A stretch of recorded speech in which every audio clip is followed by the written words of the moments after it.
Kristjánsson, erfitt tap í kvöld eftir að hafa verið yfir nánast allan leikinn en svo bara hreinur leikur þinna manna í fjórða leikluta. Hvernig geturðu útskýrt? Já, þetta brotnar svolítið hjá okkur í fjórða.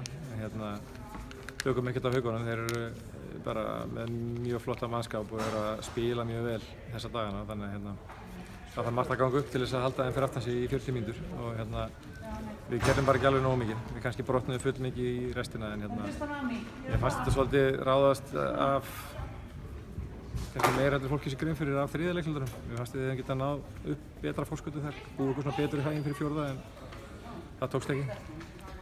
Nei, eftir tvo góða sigurleiki í röð þá kemur tap núna en þið eigið tækifæri á að koma ykkur aftur á réttan kjöl í Keflavík í næstu viku, stendur það ekki? Ég menna við lítum ekkert svo á að skipið sé bara strandað eða sokkið sko. Þetta er bara, við komum hérna inn í hennar leik og vorum bara mjög flottir og við sem sagt í þriðja leikluta vorum við að rúlla mjög vel sóknarlega og mér fannst við vera að spila í rauninni bara frábæra vörn.